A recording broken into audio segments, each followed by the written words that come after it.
Hi friends, welcome to Chennai Sahana YouTube channel. So நம்ம இந்த வீடியோவில் வந்து பார்க்க போகிறது ஸ்ட்ரேஞ்சர் சீக்ரெட்ன்ற புக்கோட ரிவ்யூஸ் தான். ஸோ இந்த வீடியோ நீங்கள் டெய்லியுமே வந்து கேட்கும்போது ரொம்பவே வந்து மோட்டிவேஷனாக இருக்கும். மைண்டை வந்து டியூன் பண்ண வைக்கும். ஸோ எல்லாத்தையும் வந்து பாசிட்டிவாக வந்து திங்க் பண்ண வைக்கும். நம்மளால் முடியுன்ற ஒரே ஒரு வார்த்தை மட்டும்தான் உங்கள் காதில் வந்து உதிக்கும். ஸோ வந்து நீங்கள் சீக்கிரமாக உங்களுடைய கோலை வந்து அச்சீவ் பண்ணுவீங்க. உங்கள் லைஃப் கண்டிப்பாக சேஞ்ச் ஆகும். ஸோ இந்த வீடியோ டெய்லியுமே கேளுங்க. தேங்க்யூ. வாழ்க்கையில் சாதிக்கணும், பெரிய லெவலில் வரணும்னு நினைக்கிற 100 தனி மனிதர்களை வந்து எடுத்துக்கோங்க. அதில் 5 பேர் தான் ஒரு சக்ஸஸ்ஃபுல் பர்சனாக வந்து வந்திருப்பாங்க. மீதமுள்ள 95 பேர் ஏன் சக்ஸஸ் ஆகலை? அதற்கு காரணம் அவங்களுக்கு தெரியாத மிகப்பெரிய மந்திர வார்த்தை. நம்ம வாழ்க்கையில் மிகப்பெரிய ஆப்பர்ச்சுனிட்டி இருக்குது. அறிவியல் கண்டுபிடிப்புகளும் இருக்குது. டெக்னாலஜி எல்லாம் பெரிய லெவலில் வளர்ந்துட்டு இருக்குது. இந்த காலத்தை கூட தங்களுடைய வாழ்க்கையில் சாதிக்கணும்னு நினைக்கிற 25 வயது நபர்களை வந்து 100 பேர் எடுத்துக்கோங்க. அவங்க எல்லாரும் வந்து தங்களுடைய 65 வயதில் வந்து சாதிச்சிருப்பாங்க. எல்லோரும் தங்களுடைய வாழ்க்கையில் சாதிக்கணும் என்கிற பெரிய கனவோடும் தங்களுடைய வாழ்க்கையை வந்து லீட் பண்ணுறாங்க. தங்களுடைய கண்களில் வந்து ஒரு ஃபயரோடு தான் இளம் வயதில் வந்து ஓட ஆரம்பிக்கிறாங்க.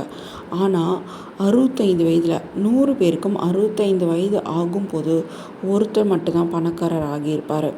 4 பேரில் பொருளாதாரத்தை வந்து தண்ணீரை வந்து வச்சுருப்பாங்க. 5 பேர் இன்னும் வேலை செய்துகிட்டே இருப்பாங்க. மீதி 90 பேர் வாழ்க்கை நடத்த முடியாமல் போராடிட்டு இருப்பாங்க.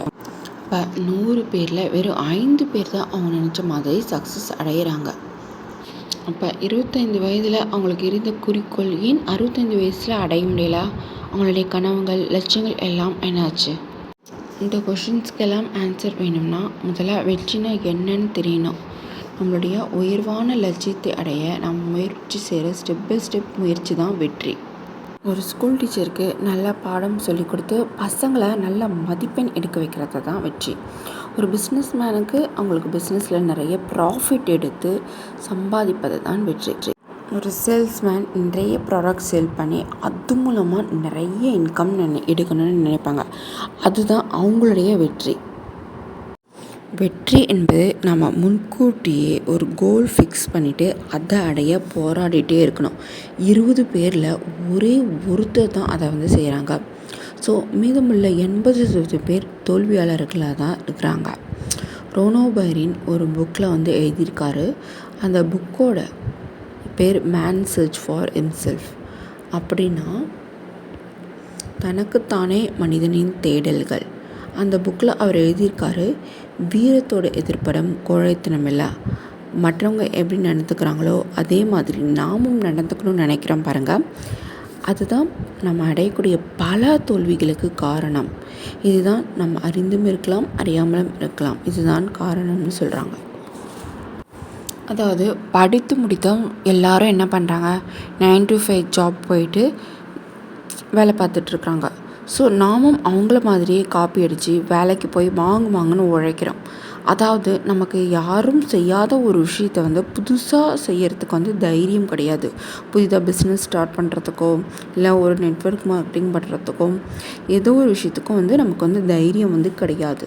நம்ம யாரையும் வந்து காப்பி அடிக்காமல் தனிப்பட்ட முறையில் வந்து ஒரு விஷயத்தை செய்யும் போது கண்டிப்பாக சக்ஸஸ் கிடைக்கும். நம்ம எல்லாரும் 7 வயசில் எழுத படிக்க ஆரம்பிக்கிறோம். 30 வயசில் வாழ்க்கையை லீட் பண்ண ஆரம்பிக்கிறோம். நம்ம வாழ்க்கையை மட்டும் லீட் பண்ணலை, நம்ம ஃபேமிலிக்கும் வந்து சப்போர்ட் பண்ணுறோம்.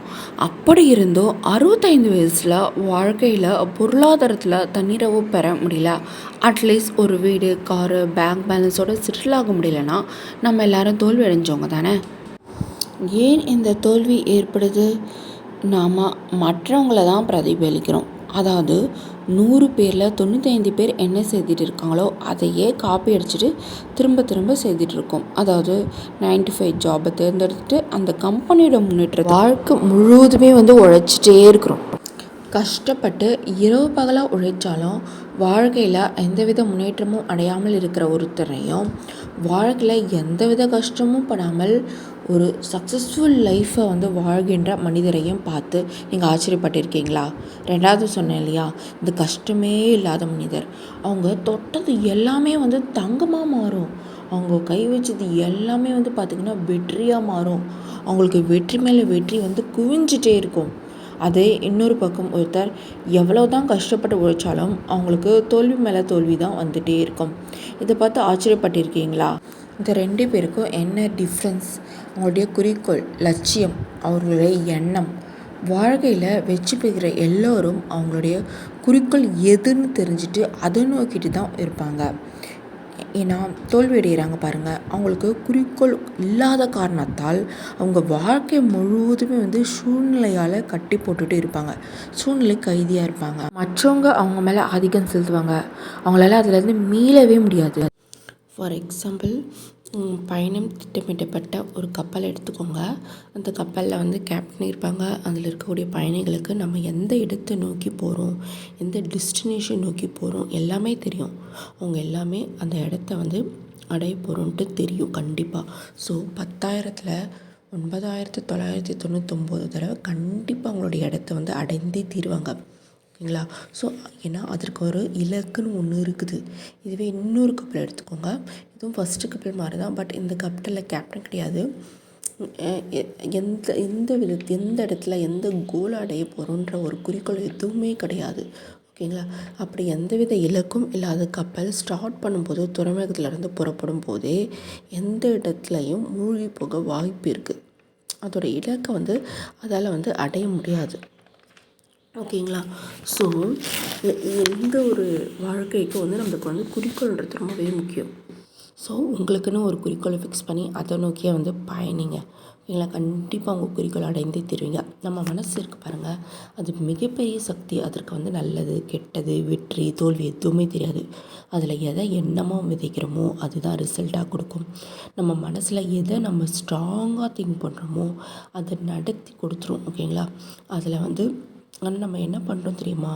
நம்ம வந்து மிகப்பெரிய லட்சியத்தையும் குறிக்கோளையும் நம்ம மனசில் விதைக்காமல் தேவையில்லாத நெகட்டிவ் தாட்ஸையும் ஏமாற்றத்தையும் வந்து நம்ம அதில் வந்து விதைக்கிறோம். ஸோ இந்த நிமிஷம் வந்து டிசைட் பண்ணிக்கோங்க. உங்கள் குறிக்கோள் என்னன்ட்டு டிசைட் பண்ணிக்கோங்க. ஓகேங்களா? ஸோ இப்போ இந்த நிமிஷம் உங்களுடைய குறிக்கோள் என்னவோ அதை உங்கள் மனசில் வந்து ஆழமாக விதைங்க. அது எப்போவுமே திங்க் பண்ணிகிட்டே இருங்க. அது பாசிட்டிவாக இருங்க. அதை விஷுவலைஸ் பண்ணிகிட்டே இருங்க. அது எது வேணாலும் இருக்கலாம். மாதம் 1,00,000 சம்பாதிக்கிறதா இருக்கலாம், சொந்த வீடு வாங்கிறது, காரு, ஓகேங்களா? ஸோ எது வேணாலும் இருக்கலாம். அதை நோக்கியே வந்து பயணிங்க. ஒரு ஹாப்பியான சக்ஸஸ்ஃபுல்லான லைஃப் ஆனால் எவ்வளோ சந்தோஷமாக இருக்கும். அதை அவங்க கண் முன்னாடி எப்பயுமே வந்து காட்சிப்படுத்தி பார்ப்பார். ஸோ நம்ம எல்லாருமே நம்மளுடைய எண்ணங்களின் கூட்டுத்தொகை தான். நம்ம இப்போ இந்த நிமிடம் வந்து இந்த நிலைமைக்கு இருக்கிறோம் இல்லையா, அதற்கு காரணம் நம்முடைய எண்ணங்கள். எதிர்காலத்தில் நம்ம அடைய போகிற வெற்றிக்கு காரணமும் நம்முடைய எண்ணங்கள். ஸோ இப்போ இந்த நிமிஷம் நம்ம என்ன திங்க் பண்ணிகிட்ருக்கோன்றத வாட்ச் பண்ணுங்கள். ஓகேங்களா? பாசிட்டிவாக திங்க் பண்ணாமல் நெகட்டிவாக திங்க் பண்ணாமல். எர்த் மூவிங் மிஷின், ஜேசிபின்னு பெரிய பெரிய மிஷின் இருக்குது பாருங்கள். அவ்வளோ பெரிய மிஷினை இயக்கிறது ஒரு சிறிய மனிதர் தான். அந்த மாதிரி உங்களுடைய மிகப்பெரிய மனசை இயக்கிறது நீங்கள் தான். நம்ம எல்லாருமே நம்மளுடைய எண்ணங்களில் வந்து கூட்டுத்தொகை தான். நம்ம இப்போ இந்த நிமிஷம் இந்த நிலைமைக்கு இருக்கிறோன்னா அதுக்கு காரணம் நம்மளுடைய எண்ணங்கள். எதிர்காலத்தில் நம்ம அடையக்கூடிய வெற்றிக்கு காரணமும் நம்மளுடைய எண்ணங்கள். ஸோ உங்களுடைய எதிர்காலம் நல்லா இருக்கணும்னா இப்போ இந்த நிமிடம் என்ன திங்க் பண்ணிகிட்டே இருக்கீங்க அதை உங்கள் எண்ணங்களை வந்து கண்காணிங்க. எர்த் மூவிங் மிஷின், ஜேசிபி மிகப்பெரிய மிஷின் எடுத்துக்கோங்க. அவ்வளோ பெரிய மிஷினை இயக்கிறது ஒரு சிறிய மனிதன் தான். அது மாதிரி உங்கள் மனசை இயக்கிறது நீங்கள் தான். அதில் என்ன திங்க் பண்ணுறீங்க, எந்த மாதிரி விதையை வந்து விதைக்கிறீங்க, அதை பொறுத்து தான் உங்களுடைய வந்து ரிசல்ட் வந்து கிடைக்கும். எப்பொழுதும் பாசிட்டிவான நல்ல விஷயங்களே வந்து உங்கள் மனசில் வந்து விதைங்க. உங்கள் லைஃப்பும் பாசிட்டிவாக சக்ஸஸ்ஃபுல்லாக மாறும். ஸோ வந்து பார்த்தீங்கன்னா, உங்கள் மனசை பாசிட்டிவாகவே திங்க் பண்ணிவிட்டு உங்கள் மனசை நீங்கள் கண்ட்ரோல் பண்ணிங்கன்னா உங்களால் பல வெற்றிகளை அடைய முடியும். ஓகே கைஸ், இதனுடைய கண்டினியூட்டியை நெக்ஸ்ட் வீடியோவில் பார்க்கலாம். தேங்க்யூ.